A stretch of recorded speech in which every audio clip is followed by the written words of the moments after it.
Hello mga master, balik na naman tayo sa ating recap. Pasensya na po sa mga naantalang video, nag-asawa na po kasi ako kaya wala na tayong magagawa, dahil nakalaan na talaga iyan para sa atin. Sa ngayon hindi na po araw-araw ang upload ng ating mga video dahil abala rin ako sa trabaho at iba pang responsibilidad. Maraming salamat pa rin sa patuloy ninyong pag-unawa at suporta. Ngayon, simulan na natin ang recap ni Hanjo. Sa nakaraang video natapos tayo sa bahagi kung saan Nangagalaiti sa galit si Longshan matapos siyang paglaruan ni Hanju gamit ang Heavenly Clone kaya't banta agad ang kanyang ibinulalas laban kay Hanju. Ngunit kalaunan na kumpirma niyang isang clone lang pala ang kanyang tinamaan, dahan-dahan itong naglaho sa harap niya. Samantala ang totoong katawan ni Hanju ay nakalabas na at gumamit ng 7 Phantom Steps. Agad niyang sinabi kay Longshan, malakas ka nga pero nagmukha kang hanggal sa aking mga kamay, inatake mo lang ang isang ilusyon parang batang nangangarap at naghahanap ng candy. Kasabay nito ibinunyag pa ni Hanjo na mayroon pa siyang 5 Heavenly Clone na nakahanda. Alam naman ni Longshan ang lakas ni Hanjo, subalit hindi niya inaasahang ganito na pala ang narating nito, kaya agad niya itong pinuri at sinabi na dapat nang ipakita ang tunay na kapangyarihan. Samantala sa ibaba na may nakahinga ng maluwag ang tatlo, ngunit tagaktak ang pawis sa kanilang mga mukha. Sabi ng ilan magkapareho lang ang lakas ni Hanjo at Longshan, ang pinagkaiba lang mortal ang pinagmulan ni Hanjo, samantalang si Longshan ay dalisay na immortal. Gayunpaman may nakahanda ng plano si Hanjo kung paano tatapusin ang laban. Gagamitin lamang niya ang 3 strikes at sa sapat na layo hindi siya magmumukhang bata o padalos-dalos sa paningin ng iba. Sa isip ni Hanjo, batid niya na si Longshan ay ang direktang anak ng Heavenly Emperor. Alam din niya na si Longshan ay may napakaraming tagahanga at ngayon,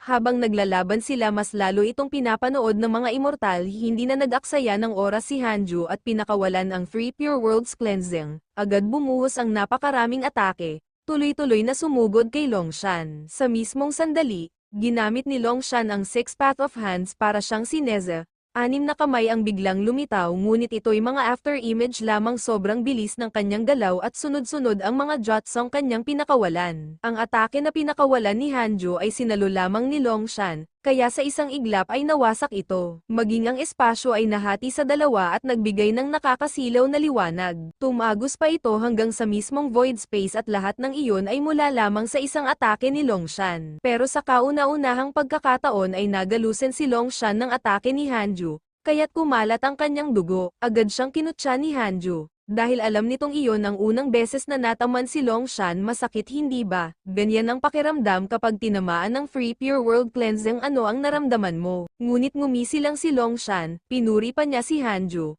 at sa halip na magalit, nakaramdam pa siya ng kasiyahan. Kahit nataman siya, hindi pa rin naapektuhan ang maayos na daloy ng kanyang immortal energy circulation. Ang mga sugat at pinsalang tinamo ni Longshan ay agad na naghilom matapos niyang gamitin ang healing process circulation. Pagkatapos nito sumiklab ang kanyang makapangyarihang aura, ngunit hindi pa doon nagtapos ang lahat. Agad niyang sinabi kay Hanjo na huwag na itong matakot sa kanya at ipakita na ang buong puwersa. Ngunit nanlaki ang mga mata ni Longshan nang makita ang kamay ni Hanjo na dahan-daang itinaas ang gitnang daliri. Kasunod nito, isa pang daliri ang kanyang tinaas, dalawa na ngayon ang nakatutok. Biglang winasiwas ni Hanjo ang kanyang kamay na balot ng aura at ginamit ang nakamamatay na finger strike. Napasigaw at napamura na lamang si Longshan nang makita niyang diretsong patungo sa kanya ang atake. Nagliwanag ng malakas ang paligid at halos hindi makita sa mismong kamera ang nangyari dahil sa pulang aura, ngunit kalaunan ang tanging nakita ay ang kamay na tumagos sa katawan ni Longshan. Nahati ang kanyang kamay sa dalawa. Nagngingit-ngit ang usapan sa ibaba. May ilan pang nagkomento nang nagulat na ang isang kakatwang kapangyarihan na parang unending god body na hindi sumusuko ay dapat pinakakot ng isang suntok mula sa tunay na immortal at dapat ay paminsan-minsan lang makakabasag sa balat. Wala nang paraan na dapat itong maputol ng isang nilalang na parang langit na walang kamatayan. Reincarnation sword intent, sigaw ng isang boses. Sinubukan ko na ito, walang anino ang espada, imposible itong ipagtanggol sa kasamaang palad. Hindi ko pa natutuhan ang tunay na kakanyahan nito, ngunit wala itong ganitong klase ng kapangyarihan ng mag-isa. Dapat pinagsama ng master sa iba pang mga diskarte sa espada. Saad pa ni Fan Liang na baka nararapat lang kay Longshan ang pagkakaputol ng kanyang braso, ngunit habang pinag-uusapan siya ng lahat nanahimik lamang si Longshan. Umiikot ang immortal na kapangyarihan, lumalawak ang mga kalamnan, muling inaayos ang mga selula, nagre-regenerate ang mga connective tissue at muling nagkakabit ang mga nerve tissue na bigla ang karamihan sa ibaba. Pagkatapos ng labanan, Agad siyang naghihilom. Sino pa ba ang makakalaban sa ganyang kakayahan? Nag-condense at bumalik ng buo ang balat at laman ni Longshan, tila wala ng sugat, parang bago. Sumigaw siya ng galit, pilit mong pinapahalagahan ako, nagawa mong pilitin akong seryosohin ka, gusto kitang lipulin. Ibinuhos niya ang buong lakas sa isang suntok nang maramdaman ni Hanju ang panganib. Mabilis siyang lumikha ng clone para humadlang. Clone, sagipin mo ako, buong puwersa ang utos ni Hanju. Ang suntok mula sa anak ng Heavenly Emperor, ang pinagsamang puwersa nito ay sapat na sana para punitin ang tatlong anak, ngunit ngayon ito'y nagtipon sa iisang kamao. Kung tinamaan ng suntok na ito ang tunay na katawan ni Hanju, hindi niya ito makakayanang tiisin. Kahit ang isang dakilang general ay hindi magtatagal sa ganoong tama. Nakakatakot ng sobra ang suntok na ito. Tanging si Hyuji na may bigat na parang 8 bilyong African bush elephant ang hindi naitulak ng nagbabalot na puwersa. Lahat ng nasa likod ni Gigi ay ligtas. Magkahanay kayo, utos ni Gigi nang may galit habang naghahanda ang lahat sa napipintong banggaan. Ano akala mo? Laro lang ng Dragon Dance ito. Malakas na sigaw ng clone ni Hanju habang halos nanginginig sa sakit, sabay taas ng gitnang daliri. Kahit sugatan, patuloy pa rin siyang nagwasiwas ng walang humpay na mga atake ng espada. Si Longshan naman ay tuluyang nabaliw sa galit.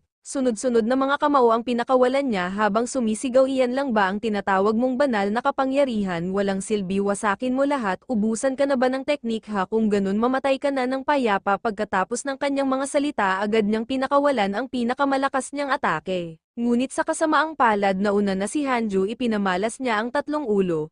6 na braso, yumanig ang kalangitan at napuno ng kulog at kidlat ang espasyo sa paligid. Sa Heavenly Palace, napaaga na ang kasiyahan ng mga nanunood habang tumataas ang tensyon sa laban. Sa wakas, nagpakita ng kakaibang galing si kanyang kataas-taasan. SSHA bilang anak ng Imperial Guards, hindi biro ang kanyang kakayahan. Lahat ay nakatingin sa kanya habang ipinapakita ang kanyang lakas, ngunit alam ni Shan na hindi sapat ang talento lamang, kailangan ding baguhin ang kanyang ugali na palaging minamaliit ang kanyang kalaban. Sa gitna ng labanan, hindi na siya nagpakampante at ginamit ang buong lakas niya. Ang determinasyon ng batang ito ay sapat na dahilan para ipagmalaki ang sarili, ngunit sa huli isa lamang sa kanila ang mabubuhay. Para kay Shan, hindi mahalaga ang hitsura o lakas ng kalaban, mananatili siyang walang talo basta ipagpapatuloy niya ang pakikipaglaban. Isang general ang nagsalita, huwag kayong magmadali sa pagdiriwang. Ang huli ninyong pinalakpakan ng ganyan ay ang ikatlong prinsipe, noon siya rin ang inutusan upang linisin ang mortal na mundo. Baka maulit lang ang kasaysayan na pabuntong hininga ang isa. Ang ikatlong prinsipe ay tunay na karapat dapat alalahanin. Sumabat naman ang isa pa, ang isang puwersa na sumisira ng 10,000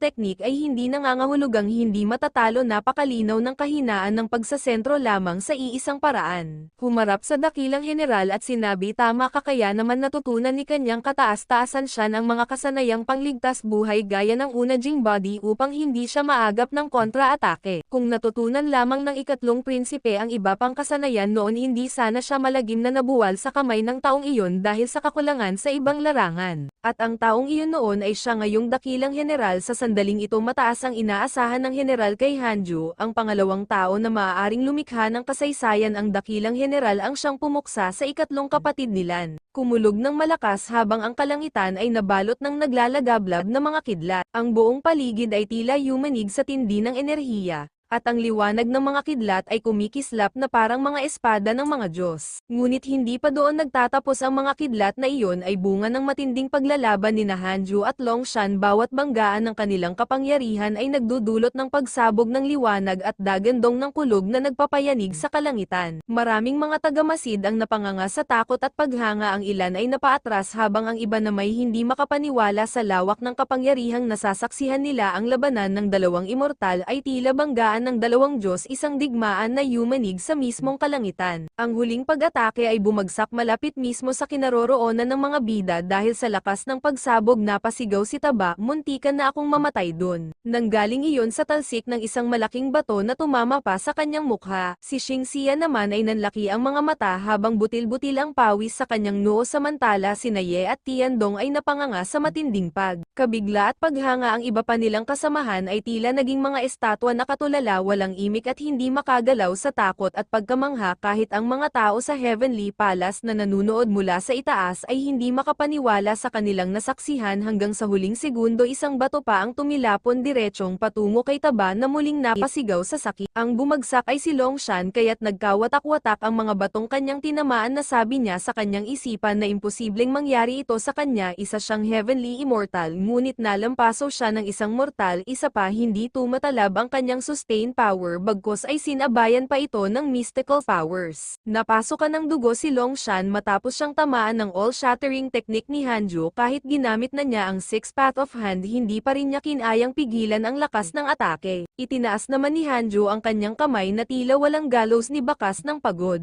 Sa sarkastikong tono sinabi ni Hanjo na kahit may kalamangan si Longshan wala pa rin itong maipagmalaki laban sa kanya para lamang daw itong larong pambata ang kanilang labanan. Ngunit sa kalooban ni Hanjo alam niyang muntik na siyang matalo kung hindi siya nakagamit ng mystical power sa tamang oras dahil dito naging tila payaso ang kanyang anyo sa labis na pagod at nahirapan pa siyang gamitin ang three-head six-arms technique dahil magkakaiba ang mga espada na kanyang pinanghahawakan. Komento ng mga taga-Heavenly Palace, 3 ulo at 6 na braso ito ay mystical power ng isang Daoist, ibig bang sabihin ang batang ito ay mula sa sektang Dao, hindi ka panipaniwala, napakalakas ng katawan niya, kakaiba, hindi ko akalaing kayang niyang bitawan ang ganitong kalakas na enerhiya, ngunit may isa sa kanila ang nagsabi hinukay ko ang karma niya, hindi siya galing sa sektang Dao. Natahimik at napaurong ang apat matapos marinig ang kani-kanilang mga opinyon, tila mga tulalang hindi agad may proseso ang mga salitang kanilang binitiwan. Paglingon nila ng laki ang kanilang mga mata nang makita ang isang Daoist na unti-unting lumalakad papalapit balot ng kakaibang kapangyarihan at katahimikan. Si Nizel lang pala iyon, nakasuksok pa rin ang kamay sa kanyang salawal gaya ng dati niyang ugali sa mga naunang palabas. Nagtinginan ang mga taga-Heavenly Palace at agad may nagtanong kung kaya bang ipaliwanag ni Niza ang mga kaganapan. May isa pang nagsabi sa pagiging rebelde niya, hindi na nakapagtataka kung gagawin niya ang isang bagay na ganito, ngunit nanatiling tahimik si Niza, wala siyang maisagot at tanging ang malamlam na titig niya ang pumalit sa mga salitang hindi niya mabigkas. Samot-saring salita ang binitawan ng mga ulupongsa. Paligid, kalokohan, hindi ganito ang tunay na pamamaraan. Sigaw ng isa, tingnan mo na lang ang pagbabago ko, alalahanin mo ang sitwasyon, sabat pa ng isa, itigil mo na ang pakikipaglaro sa iyong maliit na kapatid. Sumagot naman si Neza ng may inis, nilalagay ko lang ang aking mga kamay sa aking bulsa. Sinong henyo ba ang nagdisenyo ng bulsa sa loob ng pantalon? Natahimik ang lahat nang mapansin ng isa, Neza, sinuot mo ba ang pantalon mo sa loob? Naguguluhan tuloy si Dumplinghead sa mga sinasabi ng mga hipokritong Heavenly Palace.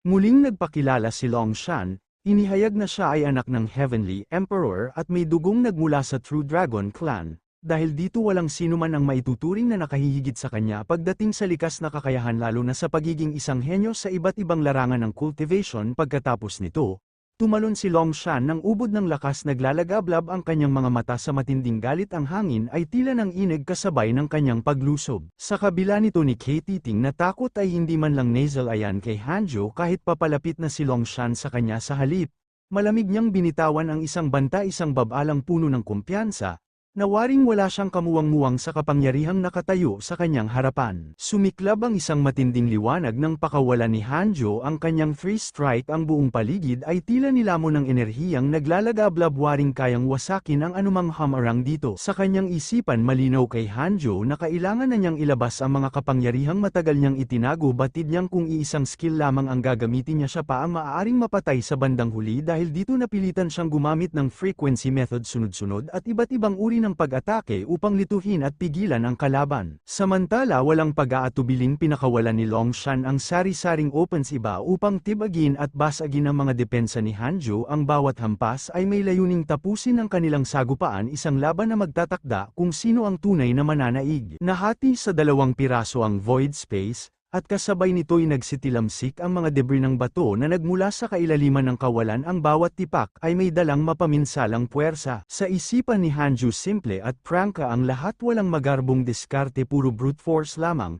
Isang hindi natitinag na dedikasyon ang nagbunsod sa kanya upang dalhin ang iisang kasanayan sa ganap na pagiging perpekto kahit pasaklawin at lampasan ang mga kahinaan nito. Ang taong may ganitong uri ng paniniwala at determinasyon ay tunay na mahirap pakitunguhan. Dahil sa sinabi niya, napagtanto ko na bagamat matagal na akong naglakbay sa kahabaan ng River of Sword Dao, at pakiramdam ko'y naitulak ko na sa sukdulan ng aking mga dating diskarte sa espada, hindi ko pa rin maaangkin ang tunay na pagiging perpekto kung wala akong haharapin na makapangyarihang karibal na magsisilbing salamin ng aking lakas. Wala akong paraan upang tunay na masukat at mapatunayan ang aking mga kakayahan ngayon. Ang katotohanang madaling winasak ni Longshan ang aking mga diskarte sa espada ay nagpatibay lamang sa aking matagal ng hinala, palaging may mas malakas kaysa sa iyo. Dahil dito, kailangan ko pang magtanim at magsanay. Nang mas masigasig kaysa dati ang laban na ito laban kay Longshan ay nagsilbing isang paalala upang maabot ang tunay na Heavenly Palace. Kailangan kong magtaglay ng dalisay na puso katulad ng sa kanya, walang pag-aalinlangan, walang kalituhan, tanging landas lamang ang sinusundan ng isang kalaban na nagdadala ng ganitong pananaw sa bawat sagupaan ay tunay na bihira. Bilang tanda ng aking pasasalamat, gagamitin ko ngayon ang 3 Head 6 Arms upang ipakita sa iyo ang aking lubos na paggalang. Ginamit na ni Hanju lahat ng kanyang tinatagong alas mula sa Heaven Earth Mystic Yellow Finger, World Divine Piercing Sword, hanggang sa 3-Finger Heaven Pure World Punishment at Sword Intent. Isang hagupit ng kapangyarihan ang sumabog sa paligid, kayang durugin ang lahat ng hadlang sa kanyang landas. Lumaki ang mata ni Longshan sa pagkabigla nang makita ang mga secret technique ni Hanju. Ngunit hindi pa doon nagtatapos ang huling ibinato ni Hanju.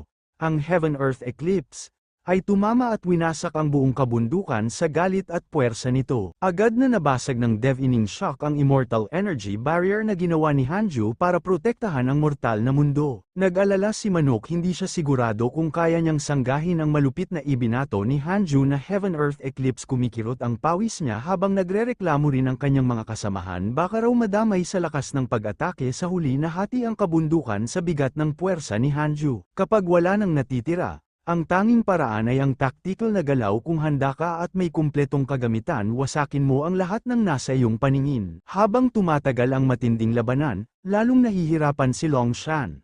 Wala akong ganitong pakiramdam dati kahit nakipag-away ako sa mas mataas na realm kaysa sa akin. Pero ngayon nasa kalagitnaan pa lang ako ng Heaven Immortal Realm. Bakit ganito kalakas ang puwersang nararamdaman ko? Habang abala sina Hanju at Longshan sa kanilang matinding labanan, may nangyayari rin sa Heavenly Court. Ang highest level na si Longshan ay totoong buhay at may kapangyarihan na bihira lang makita. Isang minsan sa isang millennium na talento, kaya niyang lampasan ang mga pag-atake ng kahit isang Golden Immortal. Ang lakas ng kanyang all-shattering technique ay hindi biro, kitang-kita sa paraan ng kanyang pakikipaglaban kung gaano kasigasig at kahanga-hanga ang kanyang dedikasyon pagkatapos ng laban na ito. Tiyak na maabot niya ang tunay na Heavenly Immortal. Hindi na siya magiging mahina sa harap ng kahit isang Golden Immortal. Nakakabilib lalo na kung isipin na isang minor de edad na batang ito lang ang nagawa ito. Isa lang ba siyang tunay na immortal? Karamihan sa mga tunay na immortal hindi man lang maglakas loob na harapin ang kanyang mga diskarte sa espada. Ang mahalagang malaman, kahit anong realm ang mayroon ka, ang pag-unawa sa isang paraan ng espada ay hindi basta naapektuhan ng edad o karanasan. Sa loob ng 1,000 taon ng pagsasanay, maaari niyang maabot ang kaharian ng emperador kung bibigyan pa siya ng mas maraming oras. Ang kapangyarihan ng kanyang espada ay nakakatakot kahit sa mga nakatingin lang sa projection nito. Sabi pa ng isa na, at sasabihin mo pa na wala siyang nakaraang buhay. Kung ako ang tatanungin, ang background ni Brat ay hindi pangkaraniwan. Nang tumingin pababa ang isang emperor,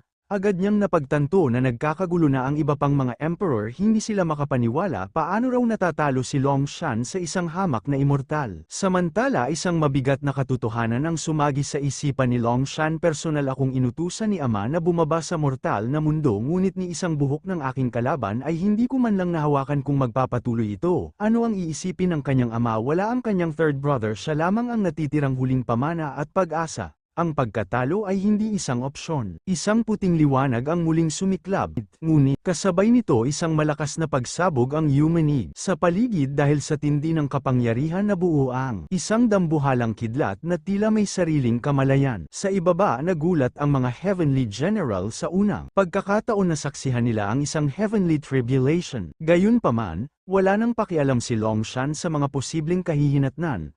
Para sa kanila, Bihira ang ganitong pagkakataon, isang laban na maaaring mangyari lamang isang beses sa loob ng 1,000 taon dahil dito muling sumiklab ang liwanag sa paligid ni Longshan, waring tumutugon ang langit sa kanyang determinasyon. Hindi napigilan ni Hanjo na purihin si Longshan, nakita niya kung gaano ito kaseryoso sa cultivation, kung gaano niya hinubog ang sarili hanggang sa halos ganap na pagiging perpekto. Ito ang klaseng taong parang hinango mismo sa isang aklat na isip ni Hanjo, isang tunay na textbook protagonist. Mas lalo pang lumakas ang Thunder Tribulation ng dalawa. Nagulat si Longshan nang mapansin niyang ang sarili niyang Thunder Tribulation ay biglang napalitan ng Karmat Mystical Power. Ang dati niyang malakas na kidlat ay tila nawala, na parang inagaw ng ibang puwersa. Ang Golden Demonic Thunder, isang kidlat na kahit ang mga tunay na immortal ay hindi nangangahas sa lubungin ng direkta, ay naduraj na lamang. Ayon sa sinaunang tala, ito ay nilamon ng Karmat Destiny Chi. Agad na ibinato ni Hanjo ang kanyang 3-strike sword patungo sa Thunder Tribulation ni Longshan habang binalutan niya ang espada ng Destiny Sword Chi Great Wheel. Napamura si Longshan nang makita niyang ang sarili niyang Thunder Tribulation ay unti-unting nilalamon ng Destiny Sword Chi. Wala na siyang nagawa kundi salubungin ito gamit ang sariling mga kamay,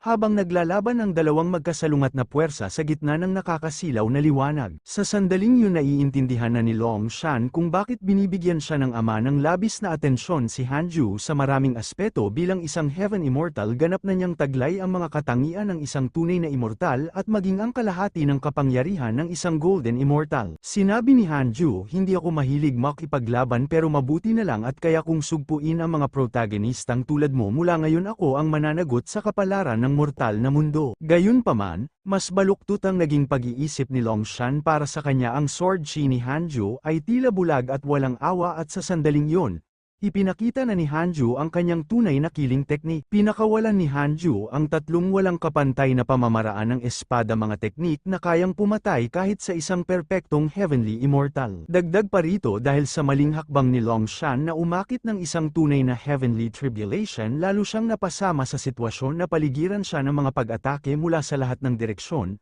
walang puwang para umatras, at walang paraan upang makatakas sa gitna ng hindi malulutas na krisis na yun.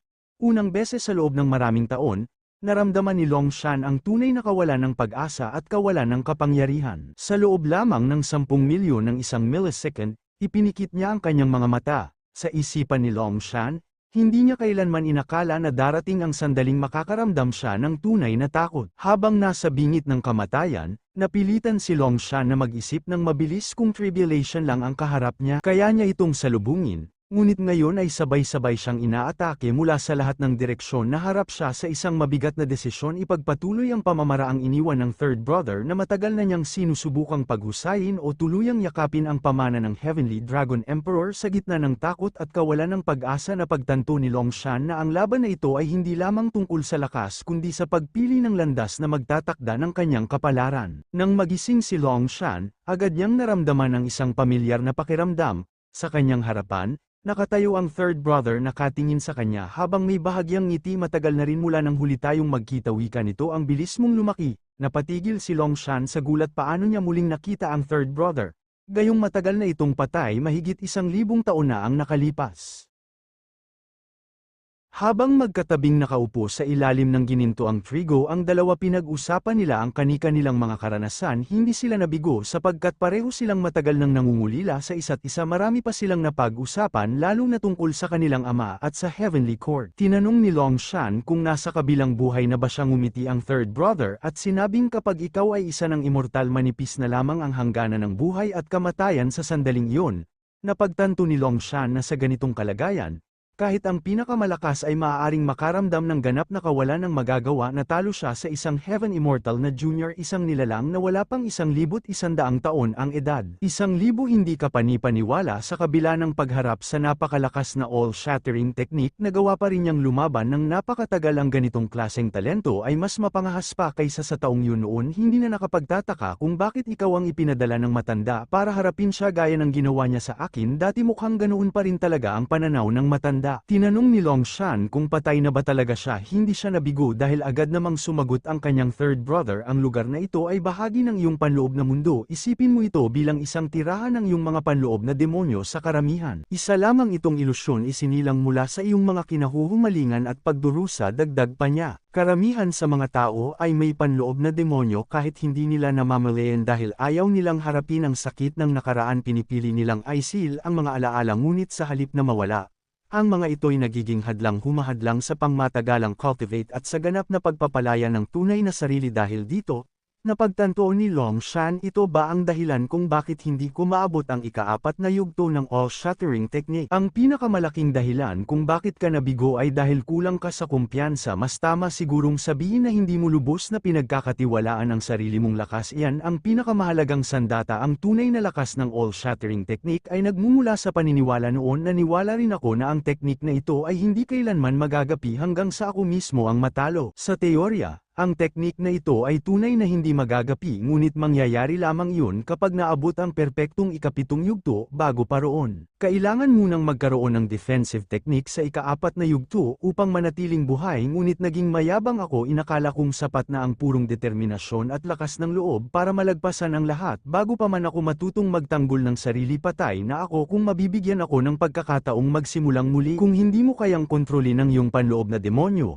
huwag mo itong labanan, hayaan mo itong gumalaw dahil iisa lang naman kayo. Iisa ang host. Matutong magtiwala sa sarili mong damdamin. Tanggapin mo ito at kung hindi mo pa rin kaya bakit hindi mo hayaan ang iyong panloob na demonyo ang siyang tumulong sa iyo upang labanan ang iyong kalaban. Matagal mo nang naabot ang ika-4 na yugto. Ang pamana ng emperador na tinrato mong parang isang nakakatakot na halimaw ay hindi kailanman naging hadlang sa iyong pag-akyat. Ang tunay na pumipigil sa iyo ay ang iyong nag-aalinlangan na puso. Nandito pa rin ang kapatid mo. Subukan mong tingnan ang maliwanag na bahagi. Ganito lang ka-simple. Tanggapin mo ito, unawain mo ito ng wasto at huwag mong hayaang maiwan ka. Balik sa kasalukuyang labanan, sunod-sunod ang malalakas na pagsabog mula sa mga pag-atake ni Hanjo. Sa kabila nito, nakataas pa rin ang dalawang kamay ni Hanjo habang patuloy siyang pinaulanan ng matitinding atake. Tila ang layunin ay tapusin na ang kanilang sagupaan. Biglang dumaan ang isang bugso ng hangin sa pagitan nila, nagpapakita ng lakas at tensyon ng labanan. Sa huling pagsabog umangat ang mga debris ng bato,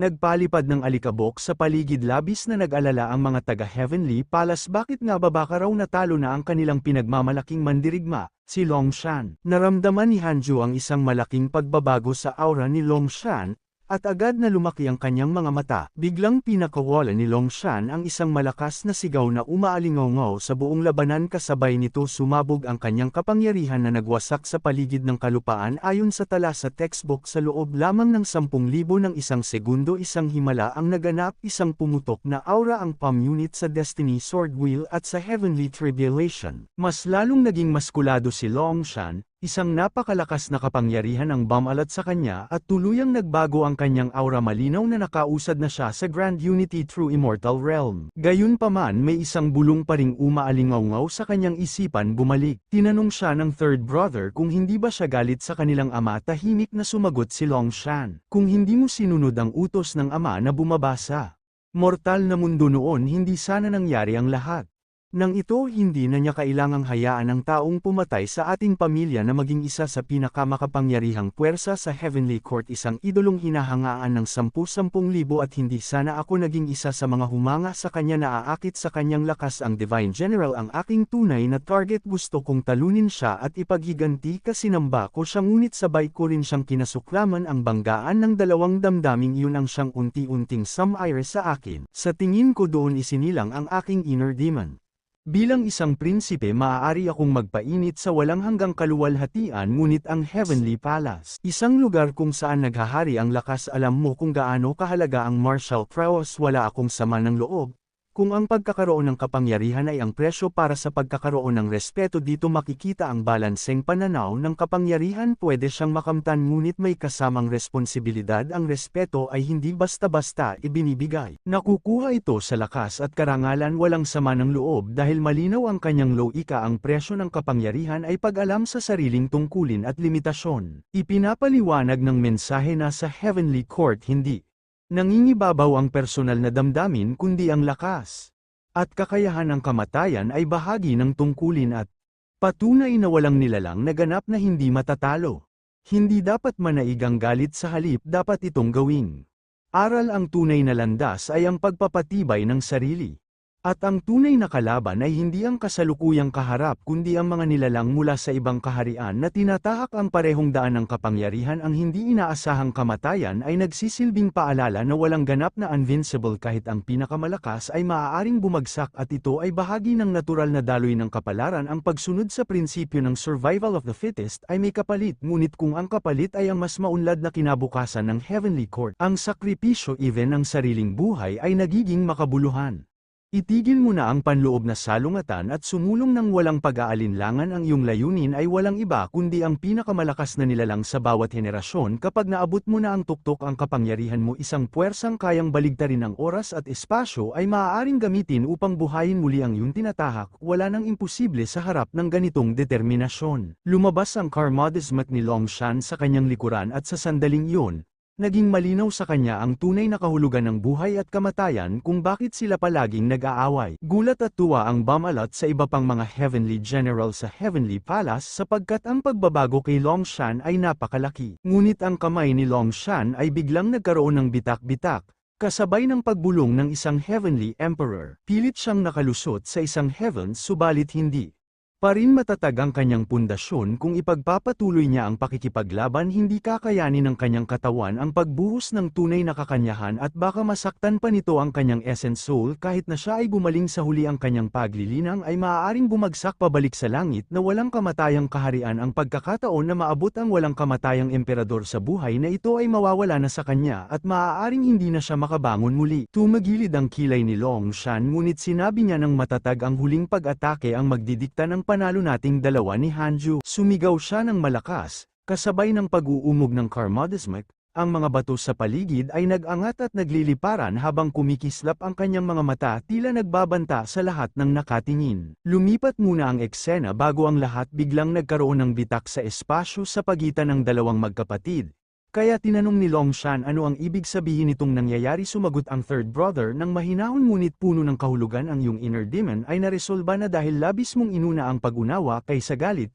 Narating mo ang tinatawag nating Grand Unity. Masaya ako sa nakamit mo. Nagtanong muna si Longshan, may halong pag-aalinlangan at pag-asa. Magkikita pa ba tayo ulit? Ngumiti ang third brother at sumagot ng mabagal, puno ng bigat. Magkikita pa tayo, ngunit maaaring milyong taon pa. O marahil isang buong milenyo. Kailangan mo munang daanan ang buhay at kamatayan upang tunay na maunawaan ang Dao. Dahan-dahan siyang naglalaho sa harap ni Longshan, ngunit bago tuluyang mawala nagpaalala siya, huwag mong kalimutan. Kahit minsan lang tayong nag-usap sa loob ng isang milenyo, labis akong proud sa iyo at higit sa lahat matutong maging masaya, Longshan. Masaya si Longshan sa mga payo ng kanyang kuya, sapagkat sa wakas ay naunawaan niya ang tunay na kahalagahan ng Dao. Dagdag pa ng third brother, little brother Longshan, maniwala ka sa sarili mong nararamdaman. Hayaan mo itong magmaneho sa iyong huling pag-atake. Buong lakas, walang alinlangan ng paniniwala ang ugat ng pagtitiwala. Kung may kumpiyansa ka, hindi ka magagapi. Tumango si Longshan, iniingatan ang mga salita sa kanyang puso. Ganito ako cultivate, simple lang. Nawasak na ang espasyo sa pagitan nila. Naglaho ang lahat ng hangganan sa gitna ng kaguluhan. Tila nakasulat sa kanya ang isang katotohanan sa hindi natitinag na pagpapasya. Ang lahat ng mga pamamaraan ay dapat masira. Pinakawalan ni Longshan ang kanyang overwhelming strength. Bumulusok ang dambuhalang kamao sa harap ng kalaban. Hindi naglaon, sinundan ito ng kanyang all-shattering technique. Kaya muling lumitaw ang karmadasmat ni Longshan. Ang sukdulang kapangyarihan, pinahusay ng walang kamatayang katawan ng makalangit na dragon at suportado ng tunay na immortal na pamimilit. Ang enerhiya ay napakalakas na ang mga mesa sa paligid ay lumiko at naglaho sa tensyon, nagiging saksi sa walang kapantay na puwersa ng isang nilalang na nagtataglay ng ultimate cultivation. Habang patuloy na nag-aanalisa si Hanju sa malaking impact ng pag-atake, napansin niya madali lang itong galawin. Marami kasing butas sa mga pag-atake. Nagulat ang mga Heavenly General sa paligid. Sabik nilang tinanong, anong ibig mong sabihin sa analysis na yun? Hanju, ngumiti si Hanju ng bahagya, walang tinatago ang kanyang kaalaman. Bawat lakas, bawat puwersa may kahinaan. Ang tunay na diskarte ay makita ang butas sa kapangyarihan ng kalaban at doon mo susulatan ang panalo. Ginamit na ni Hanju ang kanyang immortal power circulation, Kaya ang kanyang kamay ay nabalutan ng ancient scripture, isang tanda ng sukdulang mastery at kaalaman. Nagulat ang mga Heavenly General at nagtanong bakit alam ni Hanju ang pinagbabawal na teknik na kahit ang mismong Emperor ay hirap gamitin. Tahimik nang umiti si Hanju,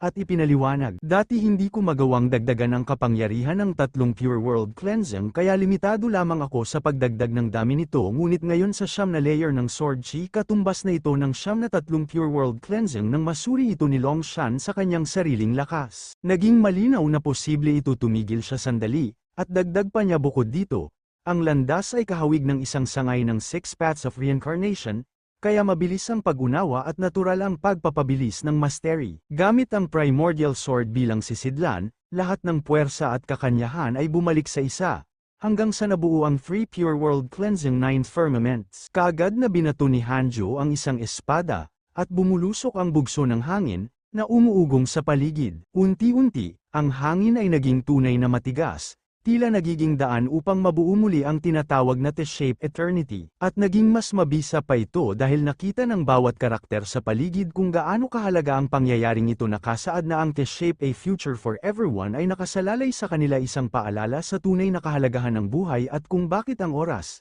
kahit ginto man ang halaga, ay dapat pahalagahan at gamitin ng tama. Pinuri ni Long Shan ang mga teknik ni Hanju. Ang ganda ng pagkakagawa ng mga teknik mo, lalo na kapag nagbanggaan ng ating kapangyarihan. Kahit sino pwede itong pagmasdan ng humanga. Ngumiti si Hanju at sumagot ng may bigat ng karanasan. Bilang isang malakas, nararapat lamang na ipakita ang respeto sa kapangyarihan, lalo na sa labanan kung saan ang taya ay buhay. Hindi sapat na maging malakas lang. Kailangan mo ring maunawaan ang responsibilidad sa lakas na iyon. Ang huling sagupaan ay parang pag-activate ng Heavenly Punishment, isang kapangyarihang may kakayahang sirain ang buong mundo. Maging ang mga Heavenly Immortal Emperor ay napilitang bahagyang ipikit ang kanilang mga mata. Habang ang maraming immortal ay may malubhang ekspresyon, ramdam ang bigat ng panganib at puwersa na tumatawid sa lahat ng hangganan. Ang paligid ay nagngangalit sa enerhiya. Bawat hangin, bato, at ulap ay tila tumatalima sa sakdal na kapangyarihan na nagmumula sa dalawa. Ang bawat galaw ay may epekto sa cosmos, at ang taya hindi lang buhay,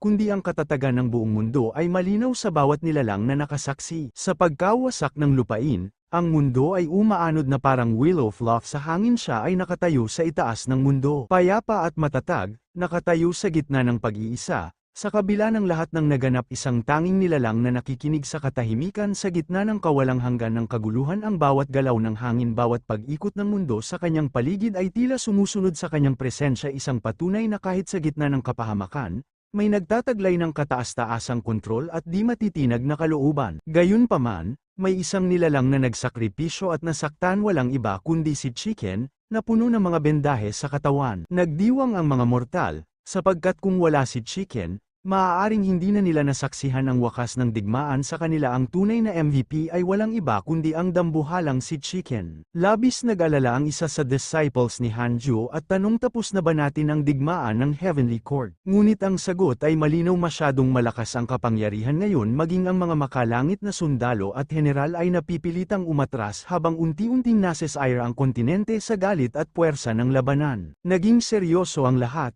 Sa mismong sandaling iyon, isang figura ang lumitaw mula sa usok, at bawat isa'y nanatiling nakatingin, nag-aabang kung sino ang lalabas. Matapos ang ilang sandali ng tensyon, lumabas ang unang figura, walang iba kundi si Long Shan. Ang mukha niya ay may kakaibang anyo, tila Roblox, na nagbigay ng kakaibang vibe sa paligid. Pinuri siya ng taga-Heavenly Court, gaya ng aming inaasahan.